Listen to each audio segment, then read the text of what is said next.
Bueno, soy un poquito despistado. Me gustaría saber un poquito de qué disciplinas provenís, qué estáis estudiando, así a grosso modo, más o menos para contextualizar un poco con quién estoy hablando, ¿no? ¿Qué estudiáis? ¿De qué facultad sois? ¿De? Relaciones laborales. ¿Relaciones laborales? ¿Qué más? Derecho. ¿Derecho? ¿Geografía? ¿Alguna más? Bueno, pues yo hoy os voy a hablar de conflictos e industrias extractivas, ¿no? Normalmente cuando hablamos de conflictos, ¿sabéis lo que son las industrias extractivas? Más o menos, ¿tenéis una idea?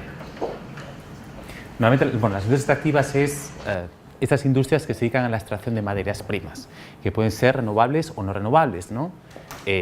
Por ejemplo, las no renovables, las más conocidas son las energías fósiles, como pues el petróleo y el gas, o la minería, ¿no? Yo voy a hablar concretamente de esta. Luego están otro tipo de industrias extractivas, como puede ser por la palma o cualquier tipo de industria que se dedique a extraer los recursos de la naturaleza. ¿Por qué voy a hablar de industrias extractivas y de conflictos? Vosotros sabéis que en los últimos años ha habido un superciclo de las materias primas. Esto quiere decir que ha habido una gran demanda mundial de materias primas, en parte por la emergencia en parte por los países emergentes y también por el gran desarrollo que ha habido en China, ¿no? China pues necesitaba muchas materias primas para poder sostener su modelo de desarrollo económico, y otros países emergentes. Entonces esto está supuesto que ha habido una gran demanda de materias primas, muchos países han centrado sus economías en la exportación de materias primas y eso ha provocado una serie de impactos en el medio ambiente, pero también en las formas de vida de las comunidades donde se desarrollan los proyectos extractivos. Yo os voy a hablar desde el concepto de la violencia estructural y de la construcción de paz, porque como veremos, los conflictos socioambientales no solamente hacen referencia al medio ambiente, hacen referencia a otro tipo de aspectos que vamos a ver. Entonces, lo primero ¿sabéis lo que es violencia estructural? Nadie conoce el concepto. ¿Y la paz? ¿Qué entendéis vosotros que es la paz? ¿Alguien me puede dar una definición de lo que es la paz? Eso que hablamos tanto en la sociedad. ¿Qué idea tenéis de lo que es la paz? ¿No?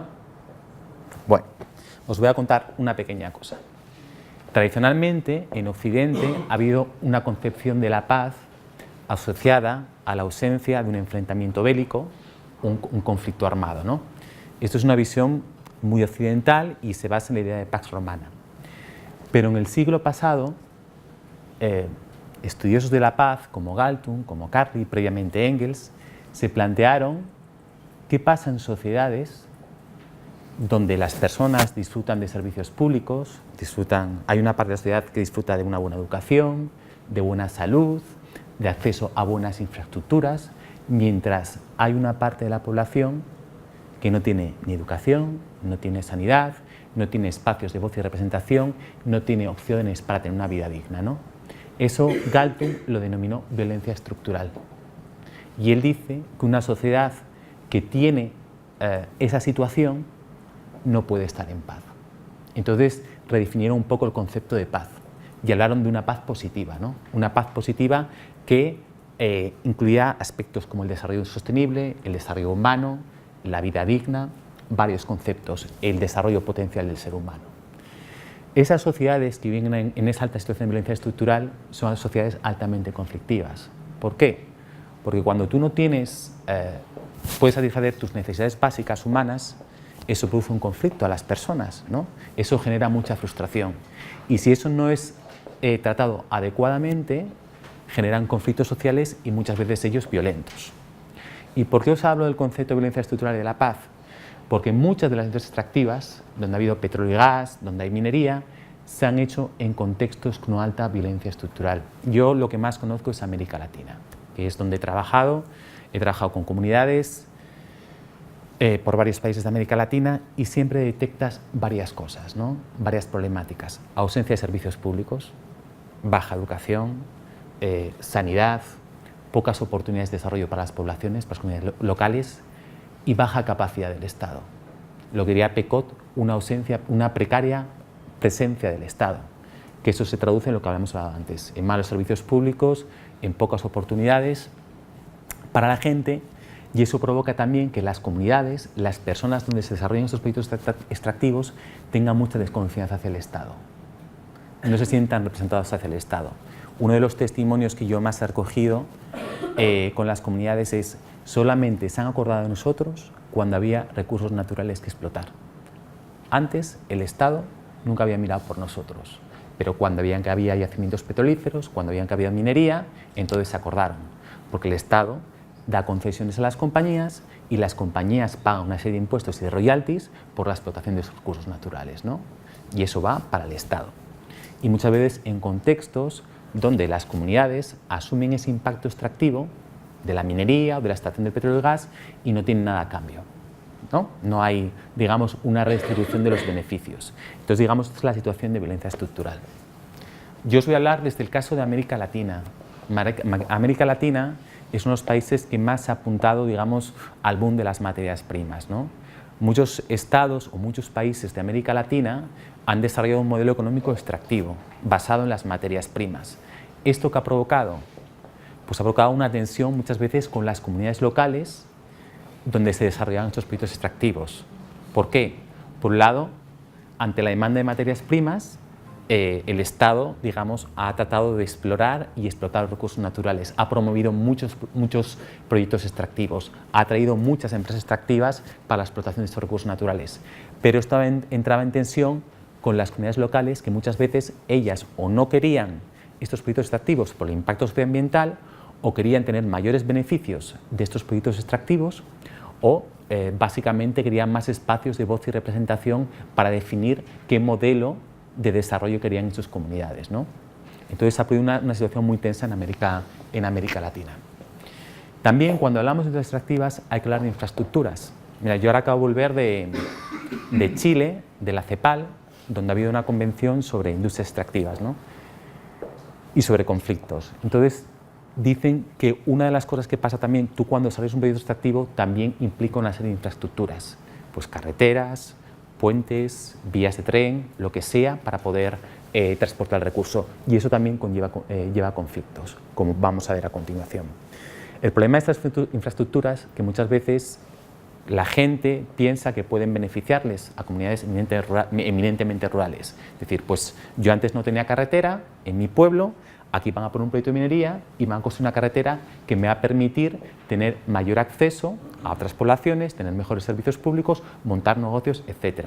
El problema es que en América Latina esas infraestructuras han estado pensadas exclusivamente muchas veces en las empresas y no han contribuido para la mejora de las condiciones de vida de las comunidades, ¿no?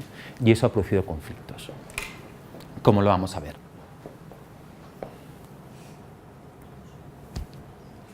Bueno, vamos a centrarnos un poquito más en lo que es el conflicto, ¿no?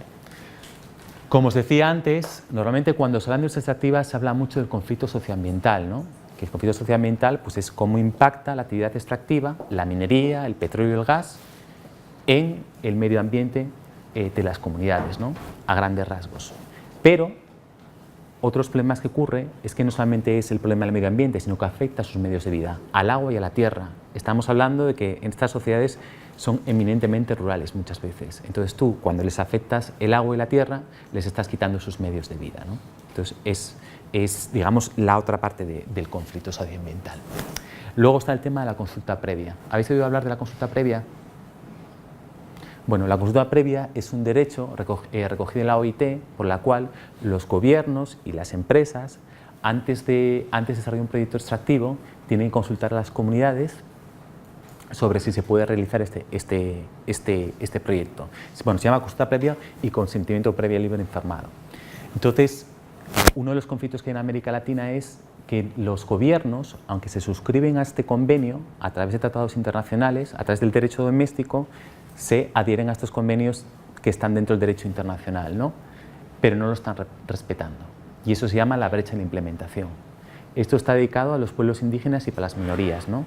Que son los pueblos primigenios que tienen el derecho a este tipo de derecho de consulta previa. Entonces, al no implementarse, al muchas veces los gobiernos no respetar este derecho, se producen conflictos sociales. Pero bueno, aparte de estos conflictos, hay una serie de conflictos que están asociados que no tienen directamente que ver con la industria extractiva, pero sí con los contextos donde operan estas. Hablábamos antes que son contextos con una alta violencia estructural, ¿no? Donde no hay buenos servicios públicos, donde no hay educación. Entonces llega la industria extractiva y ¿qué pasa? Empieza a competir con los recursos naturales con las comunidades, ¿no? Empieza, digamos, a competir por los medios de vida de las comunidades. Esto tensiona mucho la convivencia de las comunidades y por eso se producen los conflictos. Muchas veces las industrias extractivas no son directamente quien provoca el conflicto, sino son los detonantes de los conflictos. Y hay una situación de conflictividad social muy alta. Entonces la industria extractiva, como tensiona, empieza a competir los recursos naturales con las comunidades, agrava ya problemáticas existentes, ¿no? Entonces es lo que digo, que son detonantes algunas veces y no siempre son los que causantes directamente. ¿Sabéis cuál es el conflicto más típico cuando se desarrolla un proyecto minero, un proyecto de petróleo y gas en un pueblo donde se desarrolla el proyecto? ¿Cuál creéis que puede ser? Pues mirad, más que el medioambiental está el empleo y contratación de servicios. ¿Por qué? Porque hay sitios donde no hay empleo, donde no hay oportunidades de vida y la gente necesita trabajar. Entonces, las comunidades demandan a las empresas que les contraten. Y como las industrias extractivas no tienen capacidad para absorber tal demanda, se producen conflictos. ¿Por qué? Porque muchas veces la comparación es una persona que trabaja en el campo, por ejemplo en Colombia, una persona que trabaja, por ejemplo, en una empresa de petróleo y gas, en un trabajo básico, cobra de media 4 veces más que un jornalero en el campo. Entonces, ¿qué pasa? Que todo el mundo quiere trabajar allí y eso produce conflictos. El problema es que la empresa no tiene capacidad para contratar tanta gente. Otro problema que existe es que cuando llega una empresa minera, una empresa petrolera, todo empieza a girar en torno a esa empresa. No hay un tejido productivo muchas veces, entonces se empiezan a crear empresas. Pues empresas que abastezcan a esas empresas de transporte, de catering, de suministro de materiales. Entonces, digamos que se crea una especie de burbuja, ¿no? Y quieren ser contratados por la empresa. Lo que pasa es que la empresa no tiene capacidad de absorción de tantas empresas. Entonces eso también produce conflictos con las comunidades. Otro problema que pasa es que las comunidades, ante las externalidades que les causan las industrias extractivas, quieren mejores servicios públicos, mejor educación, quieren mejor sanidad, mejor agua y saneamiento. Entonces empiezan a demandar a las empresas que les den ese tipo de servicios públicos. ¿Por qué? Porque el Estado muchas veces no hace eso. Piden muchas veces más reparto de las regalías. ¿Sabéis lo que son las regalías? Las regalías es, digamos, lo que pagan las empresas al Estado por la explotación de los recursos naturales.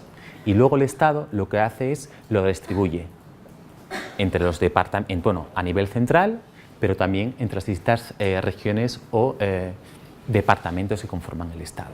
Entonces, las comunidades locales exigen mayores beneficios de esa actividad extractiva porque ellos están asumiendo ese impacto. Lo que os decía antes, la mayor inversión social. ¿Sabéis lo que es la responsabilidad social corporativa, ¿no? Pues las empresas, las comunidades exigen que las empresas extractivas gasten más en las comunidades, en temas de agua y saneamiento, educación, etcétera, etcétera. Pero, aparte de esto, cuando tú desarrollas una industria en sociedades que son eminentemente rurales, esto tiene afectación a la vida en general. ¿Por qué? Vosotros imaginaros una sociedad que está aislada en el campo, que es una sociedad rural, y de repente llega una gran empresa y empieza a desarrollar un proyecto. Se construye una carretera, era un pueblo que antes estaba aislado y ahora, por ejemplo, antes, digamos, el núcleo urbano más cercano estaba a 6 horas y ahora de repente construye una carretera para el transporte del petróleo y está a 1 hora.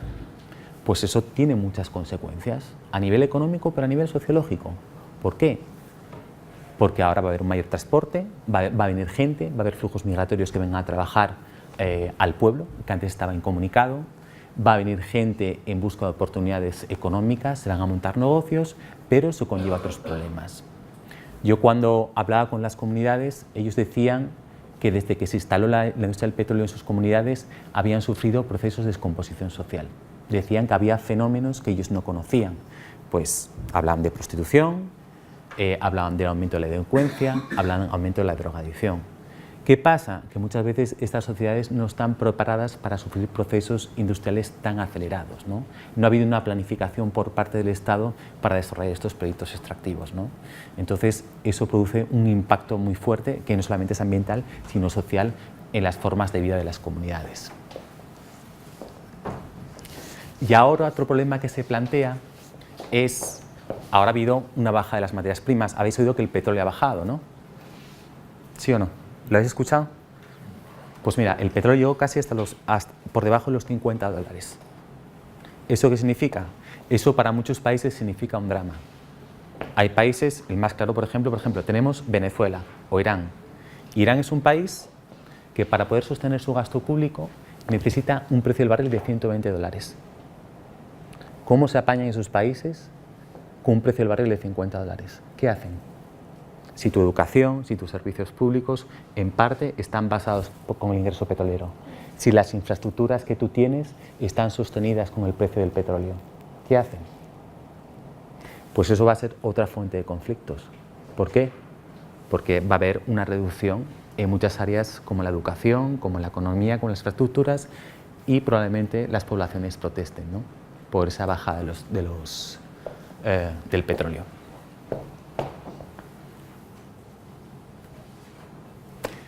Y también os quería hablar un poquito de, os decía antes que hay una relación directa entre industrias extractivas e infraestructuras. Las infraestructuras suponen muchas cosas. Las infraestructuras suponen educación, acceso a educación, acceso a servicios públicos, oportunidades para una vida digna.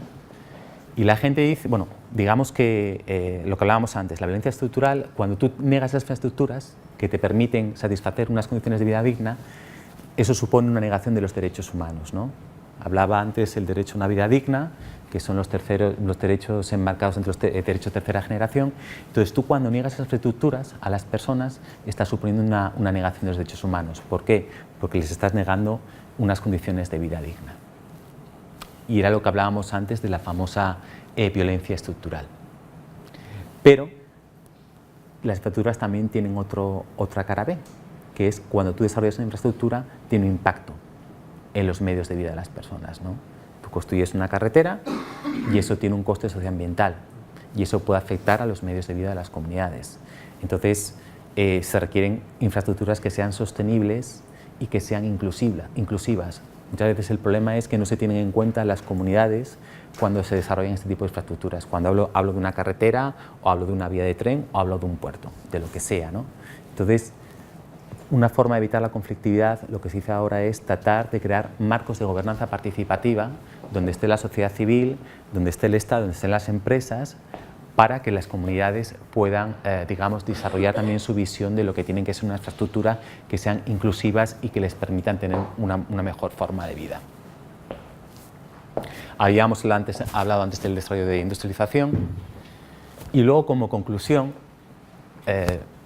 un poco, estas infraestructuras no siempre implican, el desarrollo de infraestructuras no implican siempre un desarrollo humano y sostenible. Es lo que hablábamos antes, que hay que hacerlas más sostenibles y más inclusivas. Entonces, quizás plantear aquí qué se puede hacer, ¿no? ¿Qué se puede hacer para mejorar las condiciones de vida de las comunidades, para que vean mejoradas sus condiciones de vida y que no sean muchas veces las personas que les ponen en la cola del desarrollo, ¿no? Es un poco el debate que hay ahora. Ya está, muchas gracias.